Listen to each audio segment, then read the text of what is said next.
And when you're ready, Okay. all right. So we're rocking and rolling, ladies and gentlemen. Right now, just gentlemen. In 5, 4, 3, 2. I give you time. You ready? All right. Just got to make sure my cue cards. Okay. All right. We're rocking and rolling. In 5, 4, 3, 2, 1. So looking into the social media life, I always wanted to optimize my opportunities that I was able to get. So when looking at social media, I decided to become an influencer. Here are some tips that I learned that helped me make transitioning into becoming an influencer a little bit more smoothly.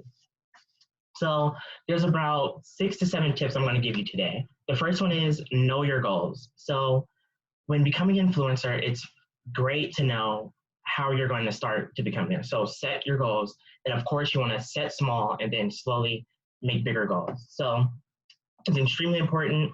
So stop and figure out what your target market is, what you want to do. Do you want to be a brand? Do you want to promote? Do you want to just be an influencer in general that sets trends? Know what you want to do. Next is once you figure out what type of influencer you want to be, try to choose influencers that's similar to that. So do your research, look on Instagram, Facebook, Snapchat, whatever social media platform you're trying to become more, build your brand on, and research them. Don't copy them, but understand what they're doing and try to make it your own style. You always want to fit everything to be your own style and make it personalized to you. But it's good to research, I guess, who you're going to be familiarizing yourself with. So you need to make sure you're researching the influencers, and you need to make sure you're doing it thoroughly, of course, to make sure you know what you're doing. So you're not out here just looking, I guess, in a way, unprofessional. Because being an influencer, you're going to have followers following you, and you're going to be able to have some sort of an authority when speaking. So once you're doing that, just make sure you're researching the right thing, you're relaying the right information you want to do when you're becoming an influencer, and you will be good on the research stage. Next is you want to try to set the stage. So you research the influencer you want to be, you research people that's in a similar field. Now you want to start setting the stage. So start getting their target market and getting insight, and just kind of, in a way, getting ready to collaborate with certain people that you can start reaching and out, extending olive branches you want to reach out to. So emailing, finding them on LinkedIn, and just try to get in contact with them. But you want to make sure that you're not just emailing them like if a fan would, because you would quickly become lost and you won't be able to reach them soon. So you want to make sure you're getting familiar with them a little bit. So getting on, like I said, LinkedIn, those different social media platforms that they have, but you can kind of get a little bit more personal would help when you're building to become an influencer. Now, a key step is that you also want to build relationships. So you want to build relationships with potential clients or people you're going to be promoting for, or your brand. So you always want to be building relationships, being authentic, your original self, not portraying something that you're not, because it's clear when people are watching you or seeing something like, oh, that's not their real lifestyle. They're just faking the funk. So just make sure you're taking your time, make sure you're posting consistently. You want to stay relevant. So building those relationships, you'll also build it with your followers. And followers are when they're people that just like to see what you're doing. So they're keeping up with you. You want to make sure you're building that relationship with your followers, so you don't just seem like this one-dimensional being. You have multiple dimensions to you. You're more than just, I guess, social media in a way. You're an influencer.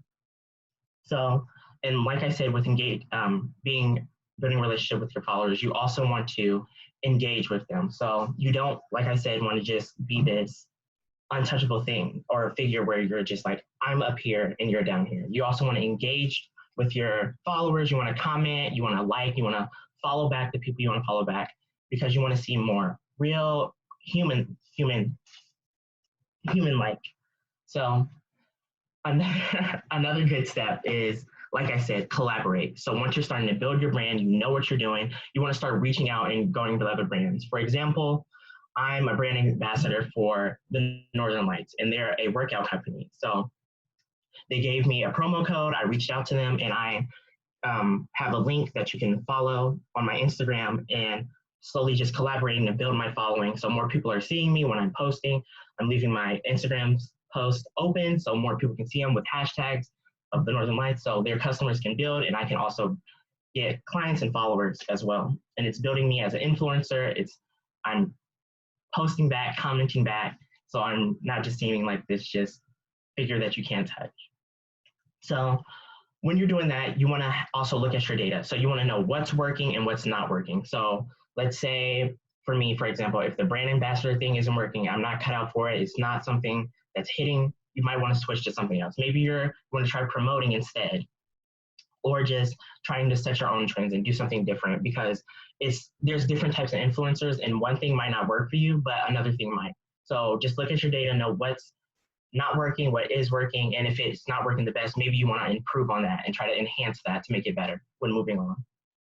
So lastly, excuse me, you want to have fun. Don't make it stressful. It's something you're supposed to enjoy. You want to have a great experience with this. Don't force yourself to just hate it and it becomes this tedious job because being an influencer, you have a lot of people to speak to and you're able to put your voice out there in a positive light. So don't make it this negative thing where it can just not be fun at all because your followers will see that and they'll see that you're not how you used to be and not, like I said, being your authentic self. In closing, you have the magic steps to become successful. Go follow people, post, and build a personal relationship, just as you would with any other person. Just make it fun and don't be stressful. Whoa. And don't have a stressful life.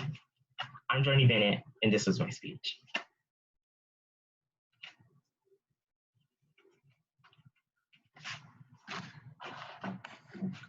Huh?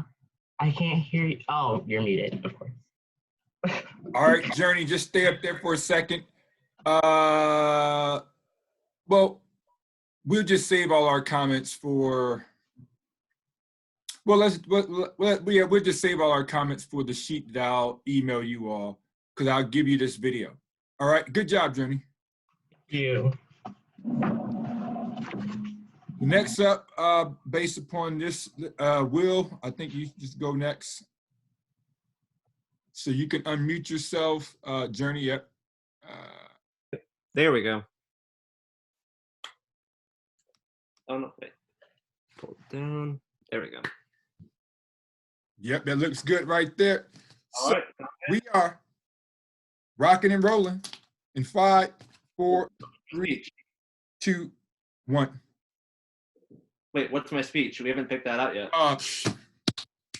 You're right. So give me the 2 topics. So the first one I did already in class. It was the Operation Yellow Ribbon for 9/11, and then my second one is working in retail. All right. So which one do you want to be heads? Let's do the Yellow Ribbon one. All right. So Yellow Ribbon is heads. All right. And retail is tails. Come on, heads. Come on, heads.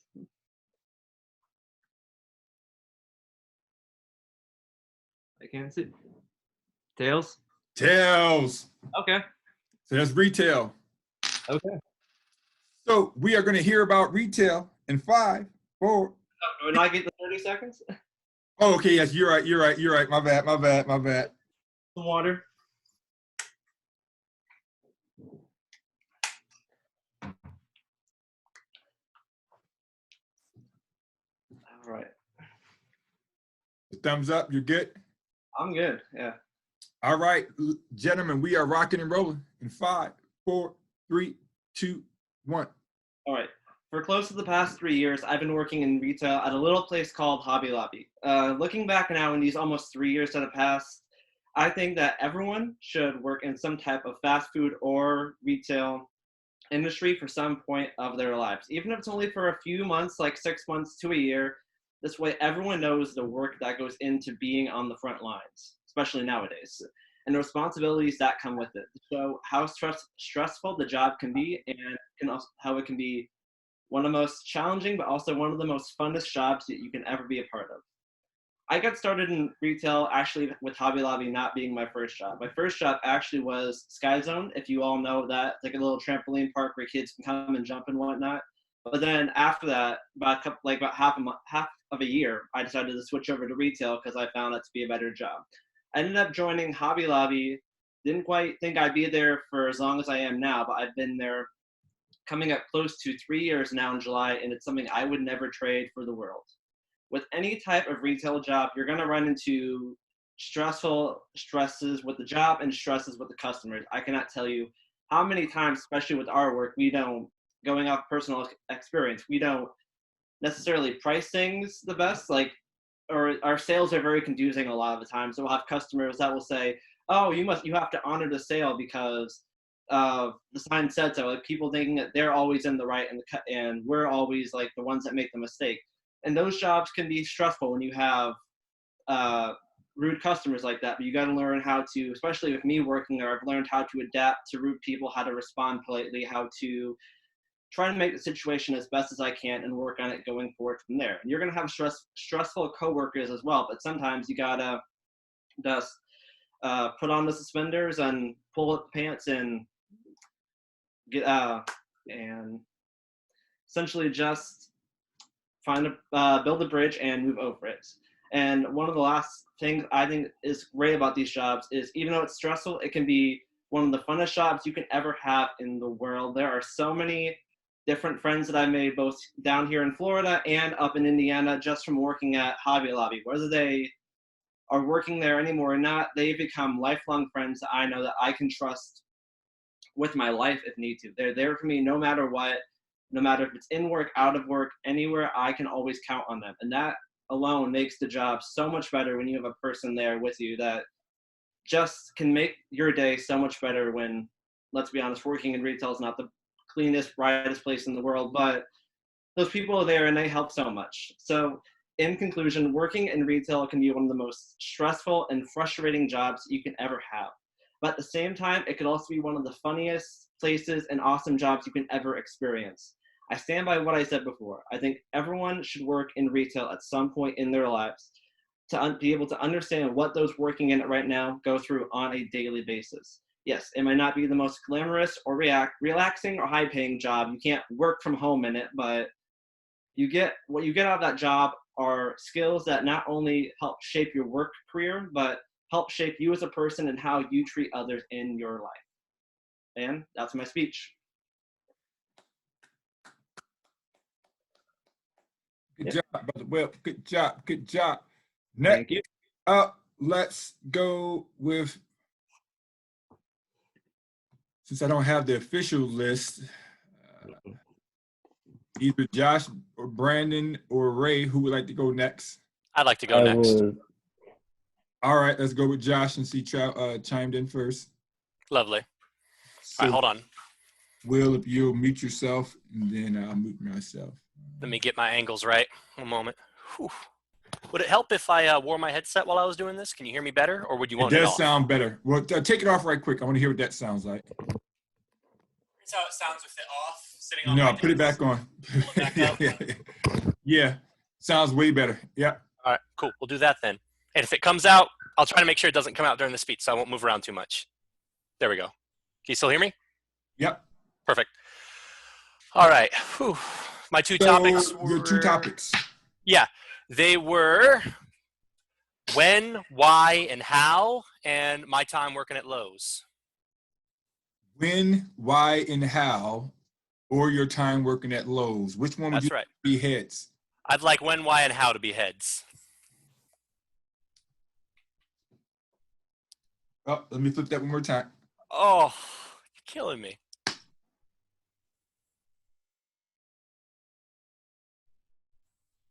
Tails. Of course it is. That's fine. All right, give me a second to get in the right place. Yep, you're good.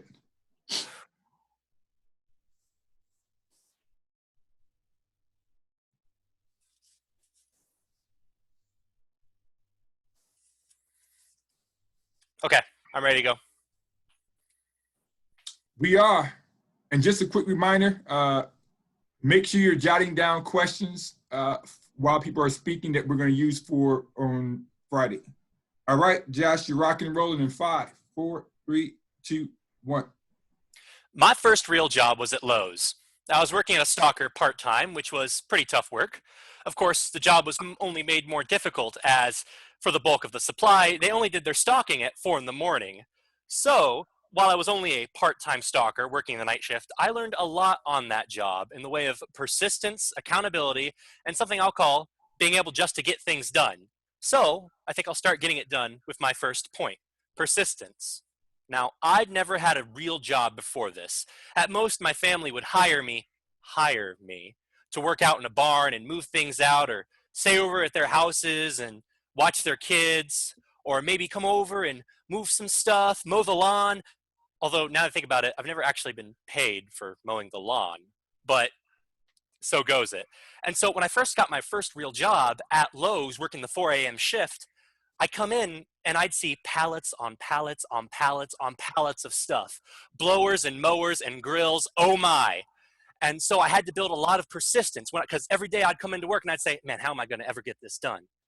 And one time that story really came real, for me at least, was when I was out in the garden center and I was stocking these big pots, moving them in, and I was not having a good time. And you know what made that time worse? What was that? Drop, what? And then I was standing out in the freezing rain, soaking wet. And I thought at that moment, man, I'd really love to just go inside and hide in the bathroom. But I couldn't do that because I had to be accountable to myself. Because when I first started that job, I had a shift manager. He was a great guy. And what I really liked about him, what I really respected about him, was that he didn't just tell us what to do.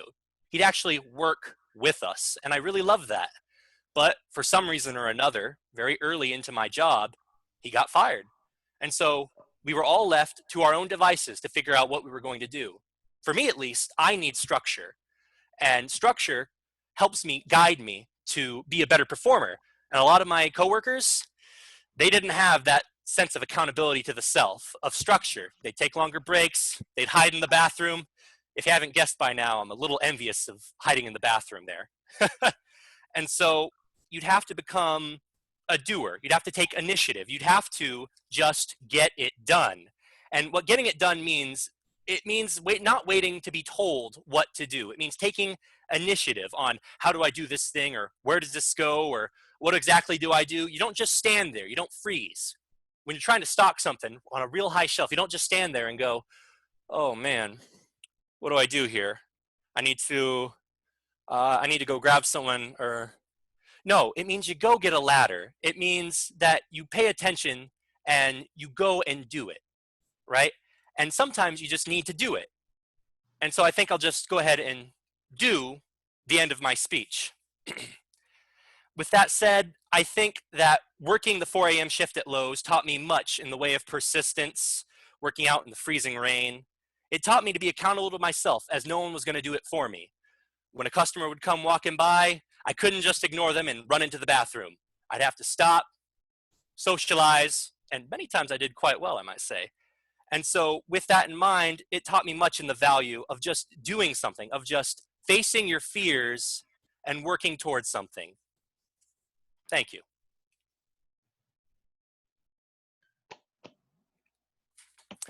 I think you guys would have liked the when, why, and how, because that was a speech on how to work the speech for Friday when we do Q&A. All right. Well, we liked it. I enjoyed this one. Yeah, there was definitely one speech I was more prepared for, and I didn't get that speech. So It always works. That's how it is in life. That's what makes it totally impromptu. All right, gentlemen, I just got the 10-minute warning for the class because no, Zoom only gives you 40 minutes. So what I'm going to suggest is it is right now 2:29. Let us take a 5-minute break, log back on at 2:35, and that'll give us another 40 minutes, and that way we can get through the rest of these speeches. So everyone log off, and I'll see you back on in 5 minutes or so. All right, all right. Yes. And that'll give me time.